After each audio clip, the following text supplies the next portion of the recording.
আসসালামু আলাইকুম, কেমন আছেন সবাই? আশা করি ভালো আছেন। নতুন একটি ব্লগে সবাইকে স্বাগতম।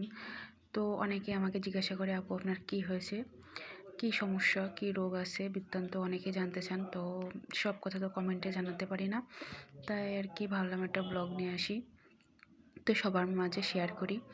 তো আমি হচ্ছে গিয়ে যখন তখন মারা যেতে পারি, আমি এই আছি এই নাই, আল্লাহ ভরসা। আল্লাহ যেদিন আমার মৃত্যু নেবে সেদিন তো মৃত্যু হবেই।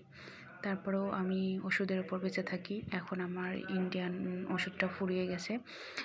আমি বাংলাদেশের ওষুধটা খাচ্ছি, কিন্তু বাংলাদেশের ওষুধে তেমন একটা কাজ করে না। মাংস খাওয়া যায় না, তারপরে শাক খাওয়া যায় না। এগুলো খেলে আমার হচ্ছে গিয়ে ওষুধে কাজ করে না। তাই আর কি আমি মাংস খাই না, এখন বর্তমান খাচ্ছি না। এইটা হচ্ছে গিয়ে কিছুদিন আগেকার ভিডিও, সেটাই আমি এখন আপলোড দিচ্ছি। তো এক আপু আমাকে কমেন্ট করছিল, আপু কী সমস্যা অবশ্যই জানাবেন।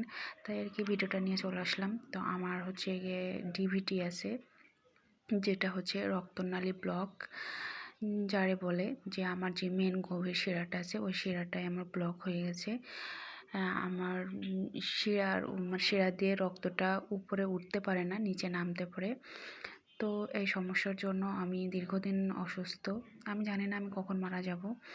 ডাক্তার বলেছে আমি হঠাৎ কখন মারা যাব কেউ বলতে পারবে না। আমার যখন পায়ের থেকে মাথায় উঠে যাবে বা হার্টে ব্লক হয়ে যাবে তখন আমি মারা যেতে পারি। এর আগেও এই সমস্যাটা আমার অনেকবার হয়েছে, 2-3 বার হার্টে গেছে। আমি অনেক দিন যাবৎ হসপিটালে ভর্তি থাকছি।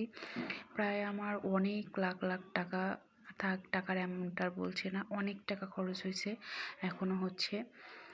তো সবাই আমার জন্য দোয়া করবেন।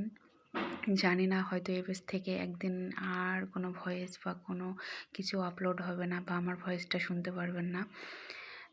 আর আমার জন্য সবাই দোয়া করবেন, আমি যাতে ভালোভাবে সুস্থভাবে চলতে পারি, থাকতে পারি। আর সব থেকে বড় কথা, আল্লাহ আমাকে হায়াত দিলে আমি বেঁচে থাকবো। তো এখানে আমার স্বামীর অনেক অবদান আছে, আমার ফ্যামিলির অনেক অবদান আছে। তাদেরকে আল্লাহ যেন ভালো রাখে, এটাই দোয়া করি সব সময়। আর টাকা না থাকলে অনেক ক্ষেত্রে মানুষ অনেক মারা যায়। তো আজ আমার হাজব্যান্ডের আমার জন্য চিকিৎসা করছে, আমার ফ্যামিলির লোক চিকিৎসা করছে, আর আল্লাহ বাঁচাইছে, এই জন্যই হয়তো বেঁচে আছি। তো আমার জন্য দোয়া করবেন। আল্লাহ হাফেজ, এই পর্যন্তই।